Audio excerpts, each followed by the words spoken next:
Star Wars Skeleton Crew has the most potential for great storytelling in the universe of Star Wars, but it's already struggling. What's going on? Welcome to Star Wars Uplink, your place for everything Star Wars gaming, the TV shows, and the movies. Let's jump in. Just you reconsider playing that message for him. So Star Wars Skeleton Crew is going to be very interesting because while it is set in the Mandoverse time period as far as we are aware, it is not necessarily going to connect to anything within the Mandoverse time frame. It follows a group of kids that either stumble aboard or intentionally take a starfighter and through some misadventures get lost into wild space, so uncharted territory in the Star Wars universe. And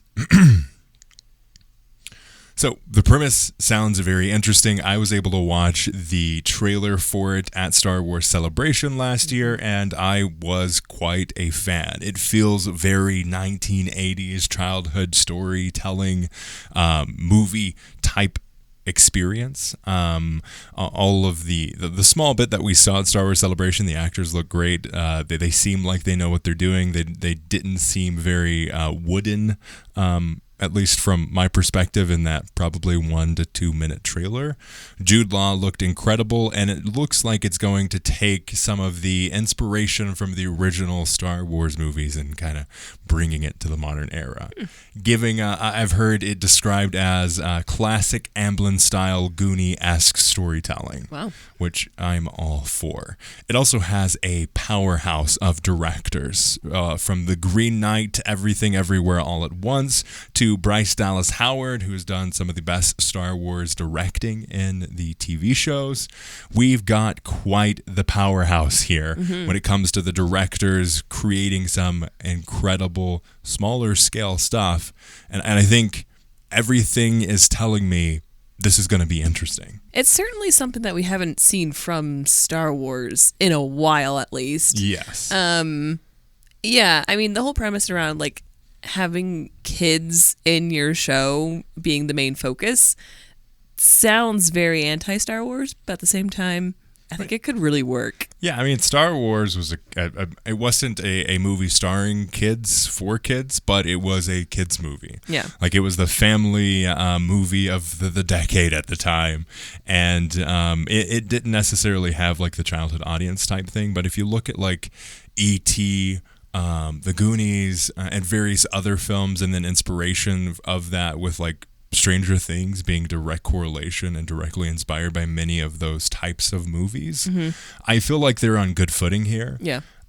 Something that was concerning to a good portion of the fan base, but to me it makes me very excited, is this isn't necessarily testing very well, according to some people that have in the past been very good with their sources around Star Wars data. People like Making Star Wars, Bespin Bulletin, and now we have another reporter, content creator that's hearing similar things when they get some sources from inside Lucasfilm. Now, while this could be concerning to many people, and I've seen a lot of people like, hold your expectations, keep those in check. Personally, the stuff that they've put out that they have been happy about, like Obi Wan and the Acolyte and Book of Boba Fett, those three things we heard were going quite well behind the scenes, except maybe Obi Wan. There was a lot of controversy and drama behind the scenes on that one, just from the path it took to get made. But generally, those were things that they were very happy with. And if that's what they're happy with, and they're not happy with this, I kind of have hope. Like, it's almost if there's certain movie reviewers that I see, and if they don't like something, I know that I'm going to like it. So this is one of those situations I could see happening. Yeah, I really want to know what their criteria is for like what makes a great show, or what makes them happy. Yeah. Because at this point, it seems like what makes them happy is just the directors having to follow whatever they say. I don't even know if it's that. I think what makes Lucasfilm / Disney Star Wars very happy is the ability to connect many pieces of lore and expand the galaxy. Yeah. That's, I think, I mean, that was the criticism we shared with Star Wars Acolyte, which is they focused on lore over story, and that is a big no in my book. Like, I would rather have them not touch any piece of lore in Star Wars and don't expand anything in Star Wars, but expand things for the characters within the film or movie, that's what I care about. Yeah. Ahsoka's the same way. Like, they explore too many things within Ahsoka to make it very viable as a cohesive, strong or deep story. It's very surface level on the storytelling, but very deep when you look at the lore and the expansive views of the lore. Yeah, it gives me the inkling that with Skeleton Crew we're going to get a one-off thing. Like, it's going to be its own kind of contained story. Yeah, there's not going to be a season 2. Not a season 2 and not a part of the Mandoverse. Like, it might be in the same time frame, but I really don't think we're going to get Mando coming in saving the day, you know? Yeah. Yeah, I think the only thing that they could have a tie-in with is Ahsoka, and we've seen a lot of people theorizing that maybe they get lost in the wild space, and because Ahsoka and Sabine are also kind of lost in wild space, technically lost in wild space, though they are in just a different part of the galaxy. Like, they're in a separate galaxy to the Star Wars galaxy that we know and love. So there have been some connective theories going on there that maybe randomly throughout this project that they connect with Ahsoka or are somehow helped by Ahsoka and Sabine on this other planet or galaxy or whatever. I don't necessarily think that's going to be the case here. Yeah. I think the only Jedi that we're going to see is Jude Law's character, and I love the idea of Jude Law's character in this because it's playing to one of my favorite Star Wars book series that's in Legends, Star Wars Galaxy of Fear. They had Uncle Hool, who was this force-sensitive alien species that he was like a shapeshifter and lived for a very long time. Wow. I think they're going to play some homage to that because that was a kids series of books focused on a young adult audience. Probably ages from like 8 to 14 maybe. And this seems like a very similar type character. But I think we're going to get a lot of that like good 80s style cheese with the portrayal of certain situations, but we're going to get that heart that we see in like Everything Everywhere All at Once, The Green Knight, and I mean Bryce Dallas Howard's episodes of Star Wars really have a lot of hope and heart to them. I'm specifically thinking of the best episode of Book of Boba Fett, which was just The Mandalorian season 2.5, right. was directed by Bryce Dallas Howard.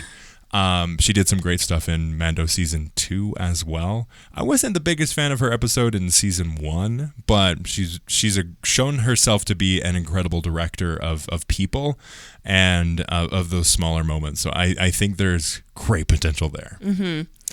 With the subject matter of Skeleton Crew, like with it being kids and with it being this kind of rowdy little kind of self-contained thing, do you think because it looks like it's going to be more focused on like a younger audience, maybe do you think that's why Lucasfilm and Disney is kind of like, we don't really like it because it doesn't play into what we've been showing as far as Star Wars go? I wonder if it's almost the inverse. Like they were thinking of Skeleton Crew as more of like a child story, and these directors were like, yeah, it's gonna have children, but we're gonna do the Stranger Things. Yeah. Oh, okay, that makes sense. That might be the thing that they're focusing on, because every time that there's like a kid-led story, there's a potential for the optics of that story to be, oh yeah, this is a kid's show. Right. This is a story for kids. And if maybe I doubt that the team that they've put together for this is making a kids show, quote unquote. So I think it might be one of those things where a lot of Lucasfilm people are like, well, it's got kids in it. It's got to be a kid's show. And then they're like, look at this awesomeness that is very Stranger Things Goonie-esque. And they're like, that was not what I expected. I don't like this. When we heard that you guys were doing this, we had a very different thing in mind. Right. I think that's maybe where a lot of this goes. There's also a lot of reporting and rumors going around and leaks around the idea that Lucasfilm, after Skeleton Crew, is going to step back from a lot of the TV side of Star Wars. And that Andor Season 2 might be the last TV show that we get until Ahsoka Season 2. Wow.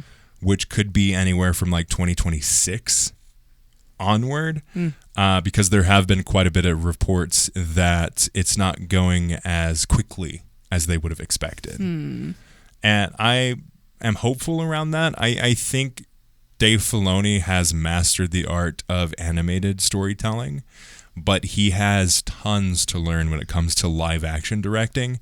And I think season 1 of Ahsoka showed his weaknesses in his writing for live action, specifically in pacing. Yeah. Pacing has to be very different when you only have 8 episodes to make something. Yes. When you have 16 to 23 to 26, you can do a lot of what Ahsoka did. But Ahsoka just felt slow for slowness' sake, rather than something to have character moments. Yeah. So I think they're having a bit of a deeper look at something like Ahsoka Season 2. And then also being like, okay, we need to get you trained up before we have you do your Heir to the Empire story.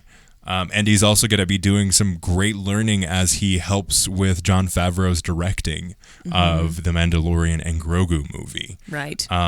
Because Jon Favreau is going to be doing that. It's going to be filming in California. And it's going to be very interesting to see Dave Filoni be involved in that process of this big scale, because this will be the first movie that he's officially worked on as the chief creative officer, or whatever his title is now, where he's overseeing a lot of what Star Wars is now. It'll be fascinating to see what direction they take everything in. What are your expectations around the Skeleton Crew? Obviously, we don't have a ton. It's rumored that at D23 we're going to get a trailer, but what are your thoughts? I'm pretty excited about it. I kind of had the same reaction when people were saying, like, "Ooh, don't get excited," because it's people, or the higher ups are not saying it's great. I'm like, "Ooh, now I'm intrigued." Yeah. I wasn't excited until you said people like at Lucasfilm weren't liking it. Excellent. Yeah. Otherwise, I really just don't know much about it. So I feel like my canvas that I have put all of my expectations about this show on is very blank. Like, I really don't know what to expect, and that's kind of exciting. Like, I feel like it's another exploration piece for Star Wars, and I'm pretty excited for it. It has the potential to be the next Andor, I feel like, where, not necessarily in terms of tone or anything like that. I just think that Andor came out of the blue. People didn't expect this level of storytelling within Star Wars, because if you take Star Wars out of Andor, and it still works. Yeah. It's still cohesive. It's still impactful. It still has heart and character development and story and plot and everything that you think a story should be.